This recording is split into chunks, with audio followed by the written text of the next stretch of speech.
Hey, Crafters Big D here. And I've been tagged by Methos to show off my best, favorite, and my figures that I have the most connection to, I guess. Because they talk about your best figures or your favorite figures, and he kind of did his own thing. Well, I'm not going to be outdone by that because I have a lot of feelings about a lot of different figures for a lot of different ways. So I'm going to show you guys, I don't know if I'm going to show as many as Methos did, but I do have a number of figures that I'm very proud of. So sit back, enjoy, and we're going to talk about my collection and the pieces of it that I really love. So let's hit the light booth.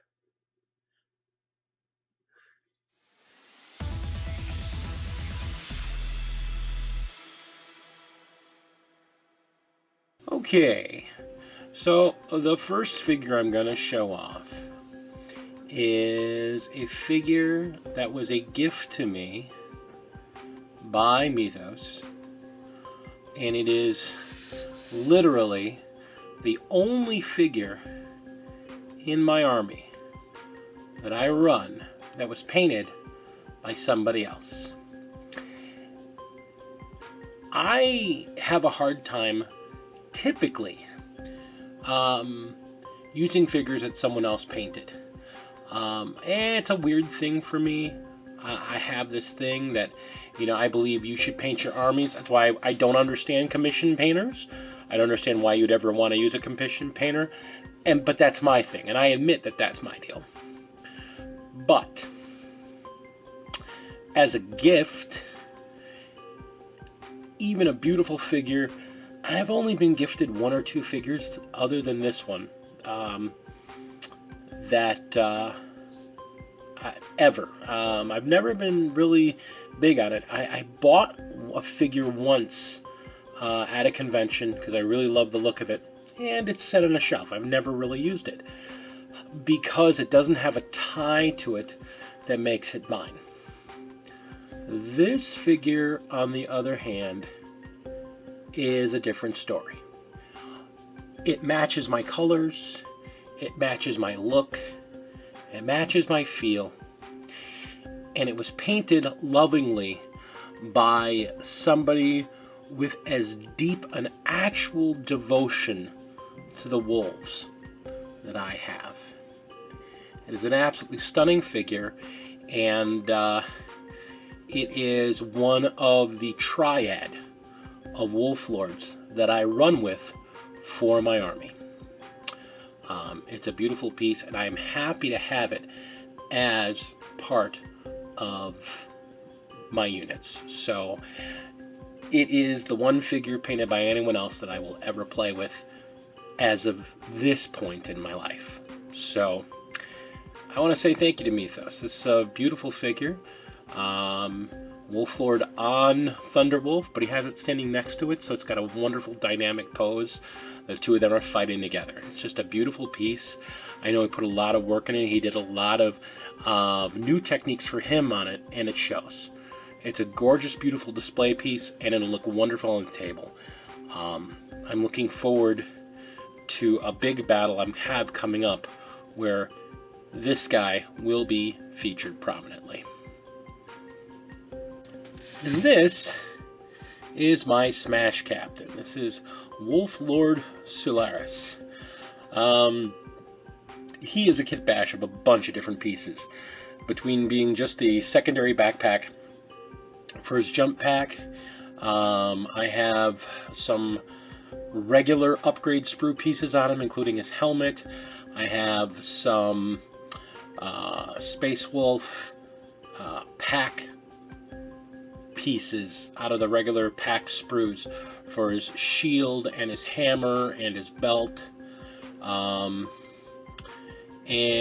that is a Primaris body, but he is not paid for as a Primaris. I just like the pose and the size. I wanted to be imposing on the field. So he is a standard captain, just with a bunch of really cool looking upgrades. He was the first real kit bash I did since I got back into the hobby, and I love the way he came out. I'm really proud of the weathering and the eyes on this thing, and the fact that his shoulder pad was where I decided that I'm going to start doing my old school wolves as 13th Company. I don't have transfers to do the Crescent Moon, and my freehanding skills aren't great enough to make it look good, so I'm just doing a black field with a red wolf head on it. But I am really pleased with how he's come out, and I've been able to play him a few times, and I'm very pleased in the way he plays. So he is been wonderful for me. One of the big things about him that I really like the fact about is that other than his shoulder pad and any metallics you see on him, everything else is done in contrast paints. So he is proof that those contrast paints really work well. So let's move to the next of the trio of my Wolf Lords. Alright, so here we have Wolf Lord Hrothgar, the Lord and Commander of Hrothgar's Ice Spear, which is my unit. This is the Ice Spear is an all Primaris wolf unit under Ragnar Blackmane. And I have a whole bunch of lore designed around them.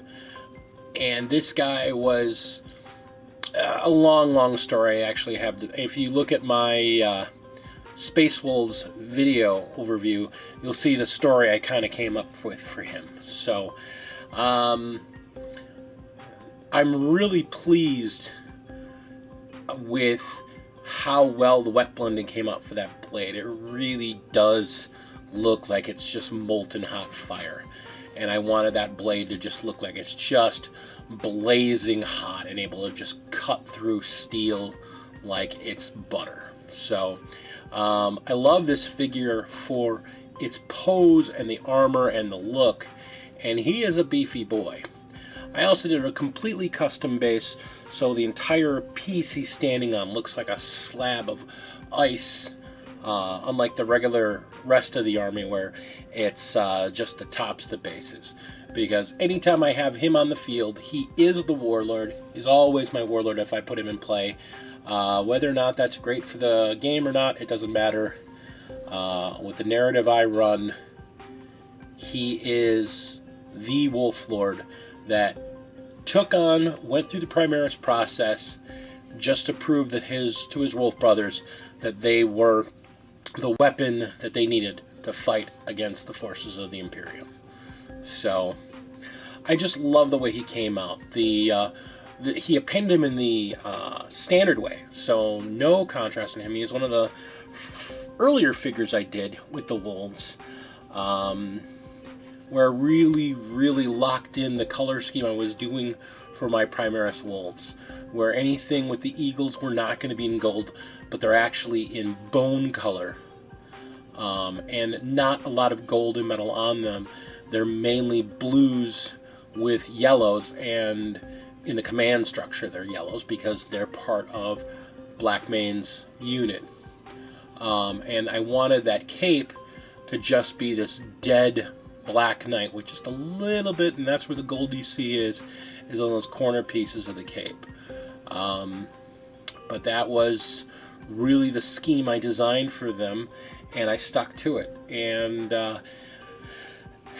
painting him was really what sealed in my mind that I had to do my wolves.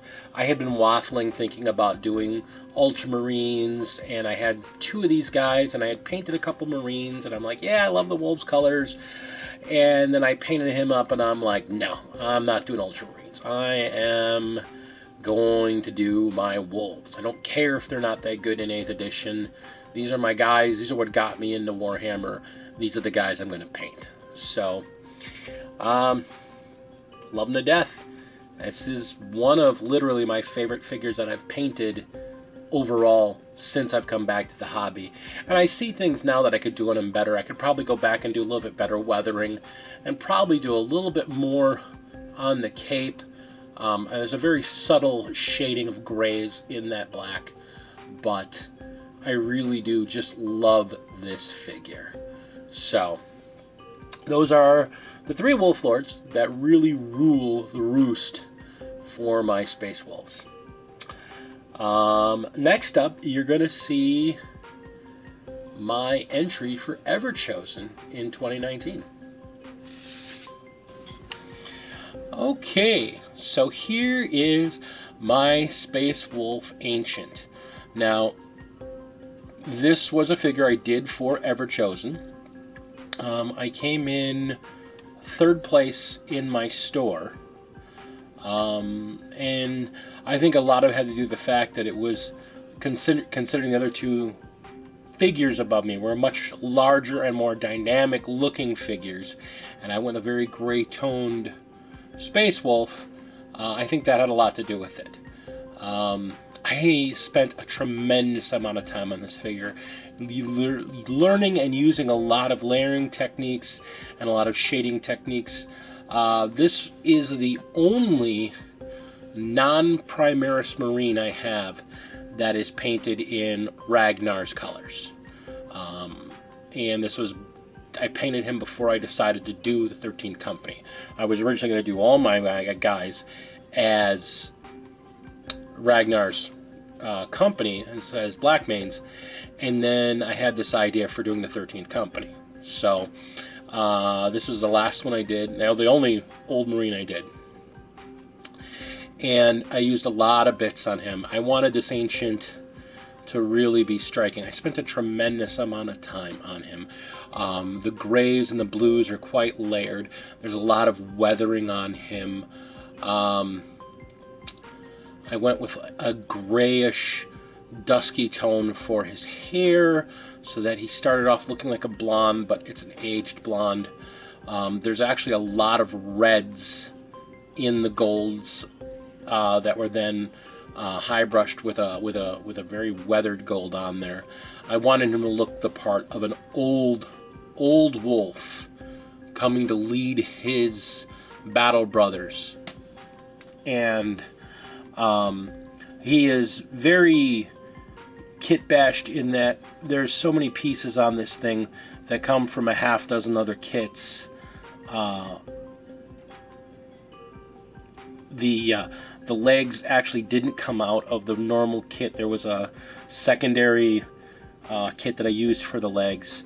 I used a belt from the pack, but the shoulder pack came from, the backpack came out of the upgrade pack. One of the shoulders came out of an upgrade pack. Another one came out of a standard Marine pack. So there was lots of pieces because I was looking for somebody that had older looking pieces. I almost put a beaky helmet lying on the ground next to him, but I ended up deciding not to, and instead built up his base to put him standing on a large rock face in the ice. I really love how the fur came out in this. There's about 4 or 5 different colors of browns and tans that I used to get the tones that I did. I really was proud of this thing. I spent a lot of time trying to get the details right and doing the weathering and doing some subtle panel lining and edge highlighting with him, but very subtle. I wanted him very much to have a Blanchitsu look to him. It's the style of painting that I really love, that kind of darker, gritty, dirty, but intensely detailed figures. That's the style that calls to me. So I was very proud of this thing. I was very proud that I got a few votes for him. Considering the 2 pieces he was up against, the second place was a Karn, and the first place was this huge troll. It was covered in mushrooms and whatnot. I think it's an AOS figure. Again, beautiful figures. I think they won more in their sculpts than their paint jobs, but that's just sour grapes, I think, a little bit. But in any case, I was proud of this, and that's what mattered. So I love putting this guy on the table, even if I don't play him too often, because I don't have points room for him in my 2,000 point army. But I'm still very proud of him, and he sits prominently with my army. So we've got one more wolf piece to show off, and then we're going to get to our next army.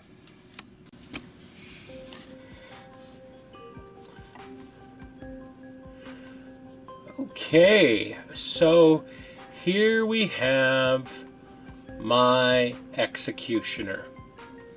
This was the first piece I ever painted using an airbrush, and I used many layers of blue and gray and to get the layering effects I wanted and to get the weathering and dirty effects I was looking for. So many different techniques I learned and researched and used on this tank, and I love how aggressive this tank looks. I love how brutal just the sculpt is, and I was really terrified I would not do this gorgeous model justice.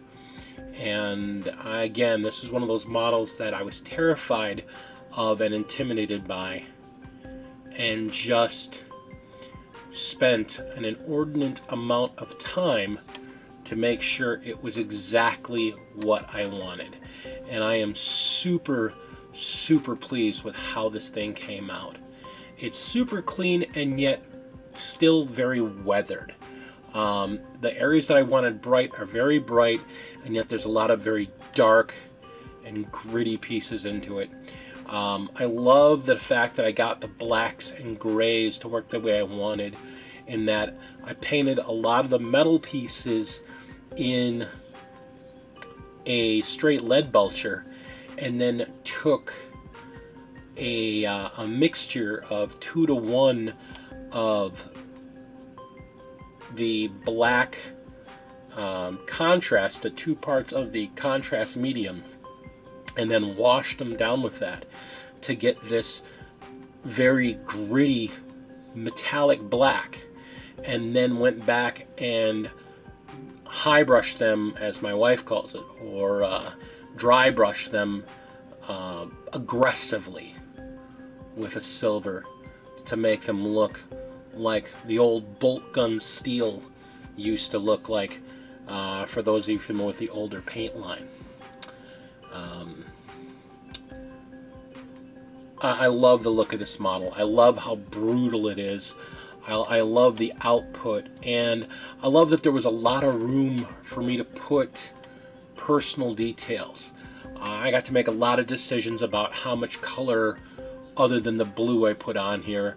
I put enough yellow to mark it as, yeah, that's definitely a Space Wolves. And again, my Space Wolves don't have a lot of red in them in the new Primaris Marines. A lot of the old Marines will have a bunch of red on them, but my Primaris Marines are mainly just that Space Wolf gray and Averland Sunset yellow. So, I'm super pleased. I really love how the lens on the front of that barrel came out, and it is magnetized.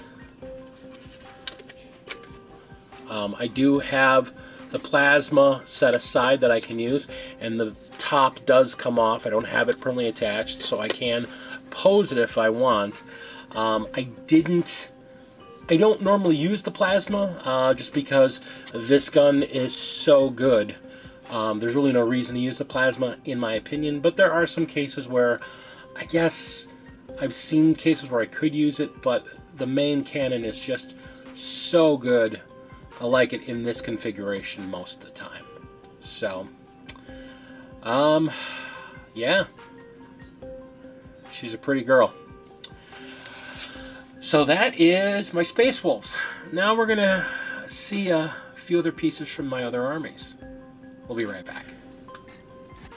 Okay, so here we see my take on Belisarius Cawl. I really loved the red version of him, and I love the aesthetic of the Mechanicum. This figure I got in a box set because one of the other people in my house wanted a Saint Celestine, and I wanted Greyfax. So there was a box set that was out briefly that we got a real good deal on that had Belisarius Cawl, Saint Celestine with her 2 bodyguards, and Inquisitor Greyfax. And I really, really wanted to do this figure, and it almost drove me to play AdMech, and it still might. That might be 2021's new me, new army. So, I really like that I got that dusty effect, because I really want my AdMech, when I do them, I want them to have this very dusty appearance to them. I want them to look like they're just wading their way through the dusty wastes of Mars. So there was a lot of shading and a lot of dry brushing and a lot of layering I had to do to get that effect as solid as I did. But I still, as you'll notice, there's a few cables in there and a few spots of just really bright, shiny color that I stuck in there that I wanted to come out, and I wanted to kind of shock people when they saw them. So just little blips of bright color in all that red and steel. So I'm super proud of this figure. A bunch of new techniques. This is my first time really working with a larger figure. Up to this point, when I painted him, I had pretty much only done marine-sized figures, and this was really my first attempt at doing something bigger, and I love the way he came out. I also loved how complicated and fiddly this model was, and yet I got him to look good. So he sits proudly on my display shelf, and there's some edge highlighting I really spent a while on, and I love the way it looked. And again, there's some couplers in there that are a bright coppery along next to the steel. I wanted to make sure there was visible discernment, that it wasn't just 2 colors and a bunch of washes. So I really love the way, like I said, I really love how dusty he looks. That was an actual visible attempt on my part to make him look dusty without being grimy, just layered of dust. I spent some time stationed in Georgia when I was in the Army, and the red clay there just clings to everything, and so everything just has this red dusty look to it. So and that was what I was going for. I actually used a bunch of my photos from my time in the military as references for how to get that dusty appearance. So really proud of this Belisarius Cawl, and love the way he looked.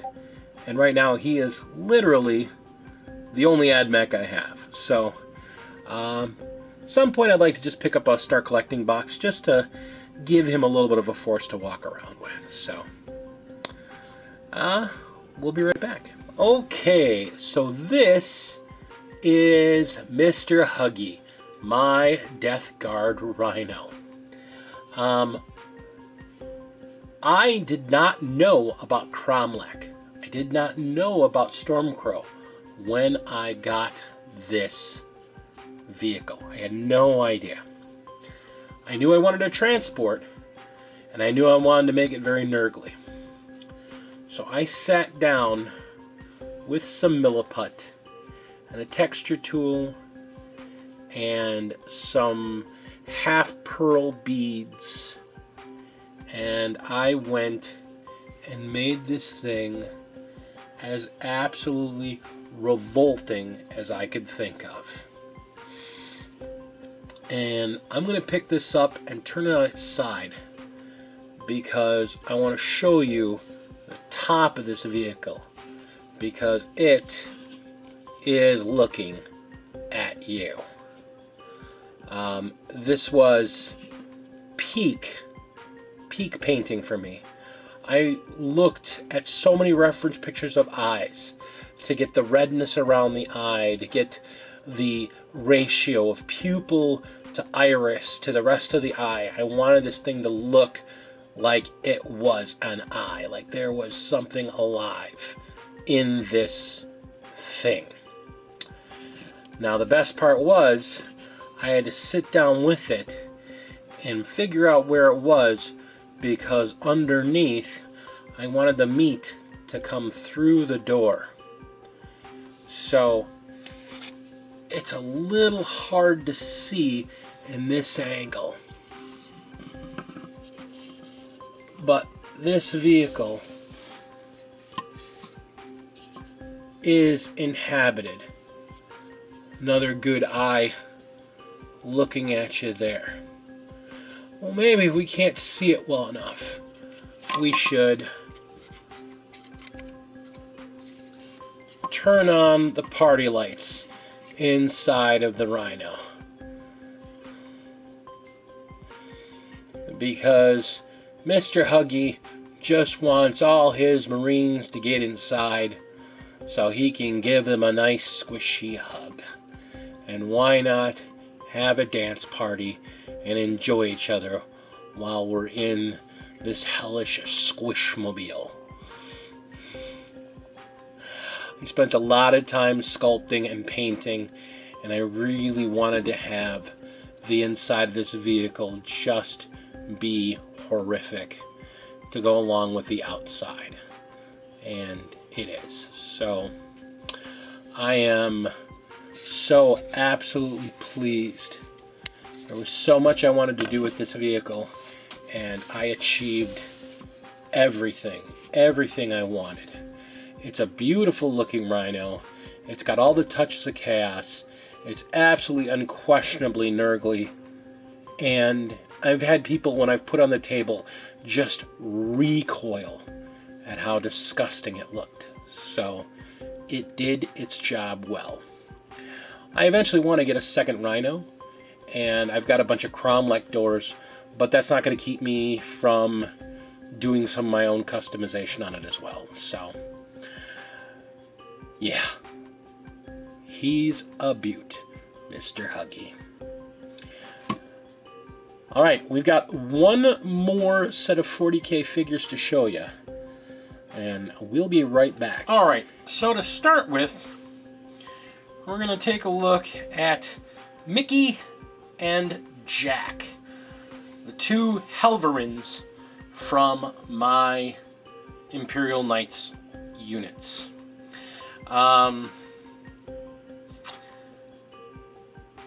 They represented a few different things. They don't show up on camera, so you can't really tell, but this blue is actually a color shifting blue. It shifts between subtle colors of blue and purple and is really, really pretty in the light. And that red that's on them is a gloss cherry red. I actually used Methos red and then built up with a gloss to just make it really, really shiny. These guys, to that point, had represented the largest figures I've built to date. I've now built a number of figures in the same size. But there's also their big brother, Theta. And this, my friends, is their big brother, Theta. Knight Castellan. The turrets up top are fully magnetized, so I can swap them out. And again, the red is built up, so it's a nice glossy cherry red. And that blue, that deep blue, is actually a color shifting from a odd purple to a blue. It's a beautiful shade. It just doesn't translate to camera, which is a real shame to show off. He's also magnetized for easy transport. Just a massive, massive figure. I was so intimidated trying to start this guy and trying to build this guy, and I used a lot of techniques, and I used a lot of airbrush layering, layer after layer after layer, to get everything the way I wanted it. And then I used the gloss on him to get his armor panels glossy, and then had to assemble him separately just to get him the way I wanted him. I can honestly say that the paint job paid off. The day after I posted him on Instagram, I was reached out to by Games Workshop, who wanted my permission to be able to use him and his little brothers on the Games Workshop website. It has not come up yet, but the fact that they looked at it and went, "This is beautiful, we'd like to use it," is probably my proudest moment in mini painting.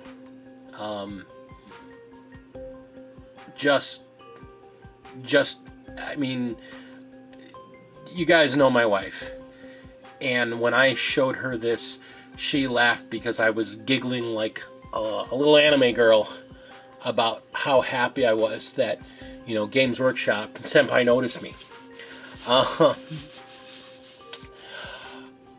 I went and did a lot of layering and a lot of dry brushing, and I mean there's like 4 or 5 layers of different greens to really get the plasma effect on there. I don't do the OSL where it spills over on the other pieces. That's just not my style of painting. But I am just so proud because there's so many little details, and I made it a point to get into all those little details. There's lots of subtle color differences. There's lots of different shading details. There's about 4 different shades of silver that I used to get the different layers of steel in there. And there's a combination of copper and bronze I used over steel to get the heat bloom effect on the exhausts for both him and the Helverins. The copper up top has some subtle red shading and some subtle brown shading in it before I put the gloss coat on it to really add some depth.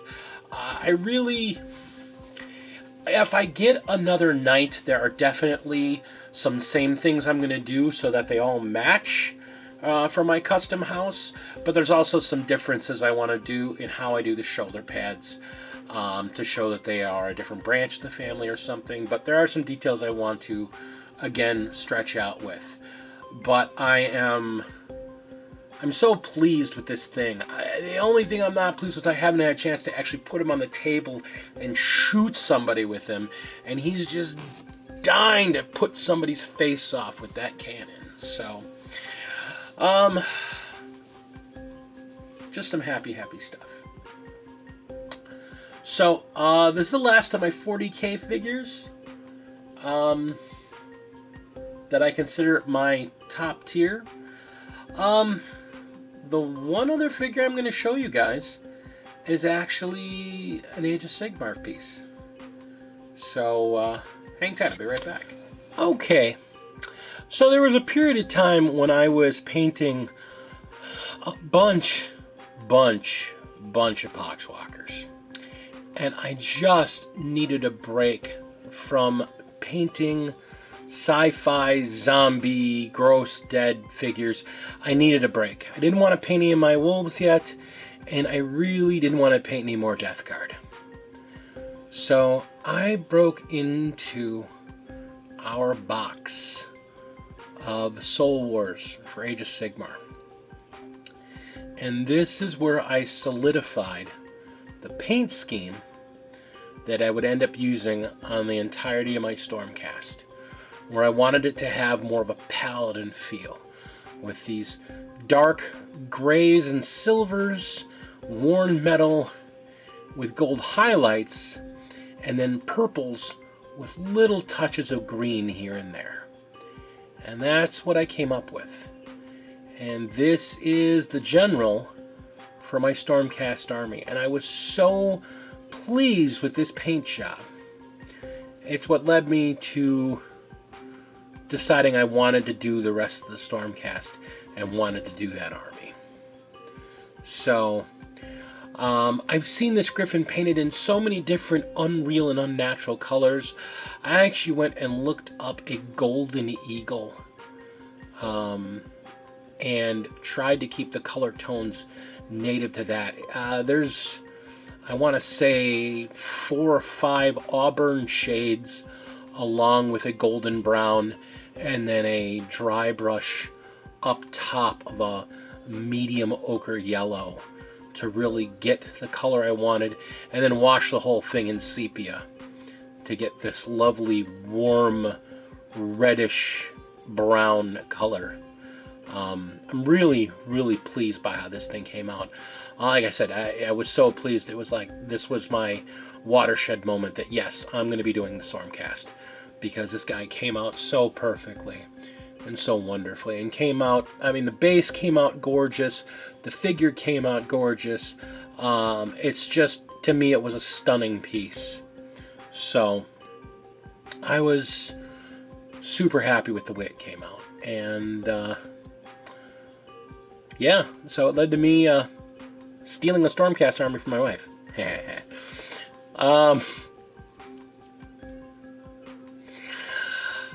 But yeah, it's, again, something I was really proud of, that just things came together. Taking my time and doing the layering and doing the weathering and doing a lot of edging, and it just came out really nice for me. At least I thought it did. Alright, so that's my last Warhammer figure. I got one more thing to show you guys. And because I'm me, it's different.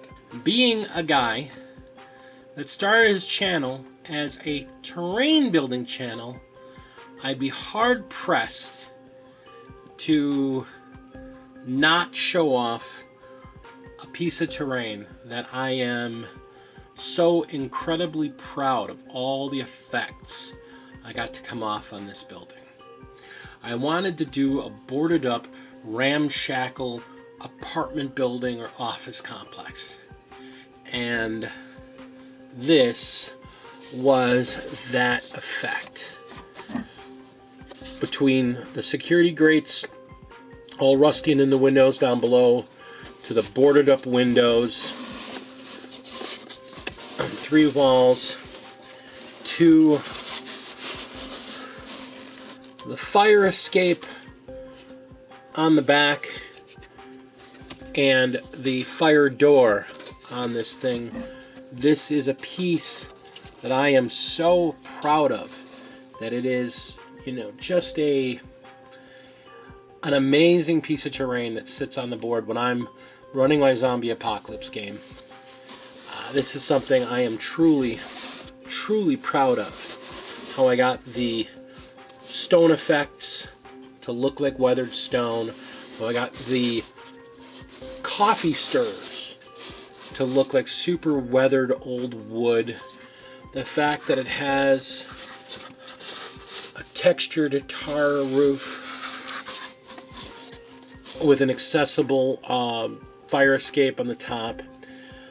This thing was just a labor of love to really just put an impressive piece on the table.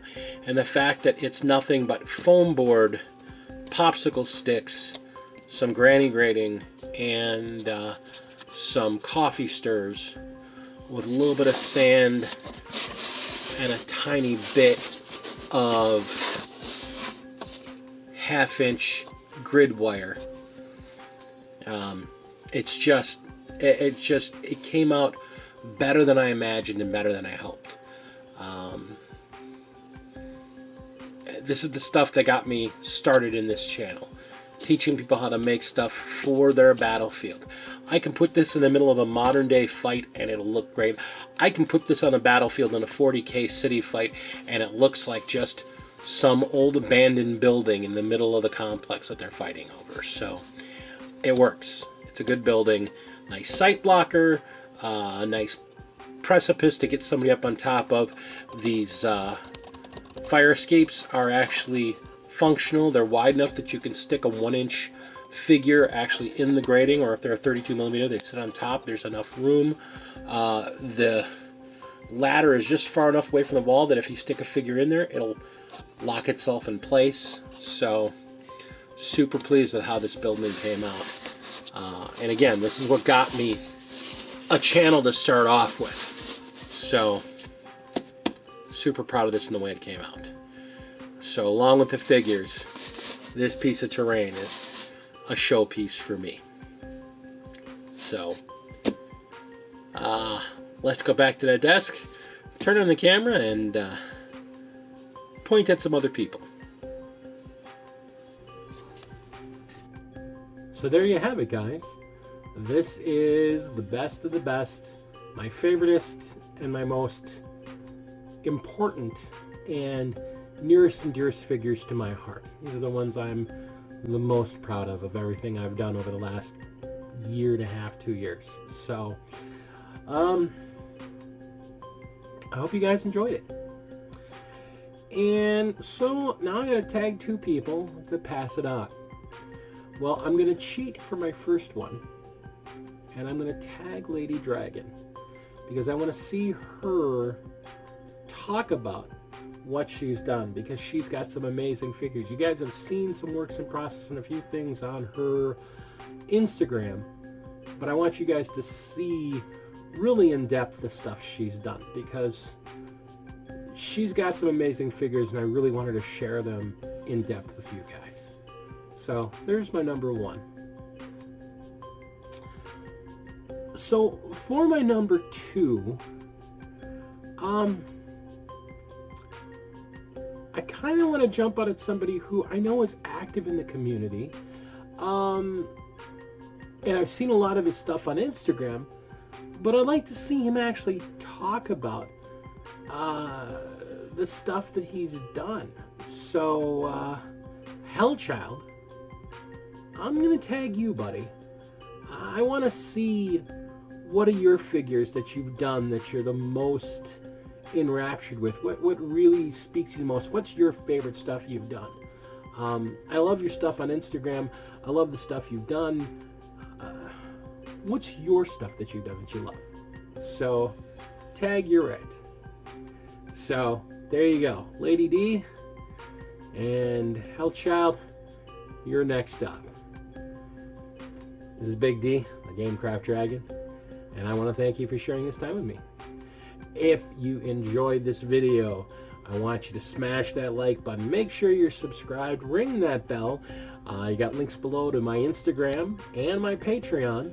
$1 a month helps me buy more supplies so I can paint more groovy minis and do more terrain and do more to entertain you guys. So, but if not, just leave me a comment and a thumbs up and tell me what you think. Thanks again, and remember, epic your board and epic your game. We'll see you soon.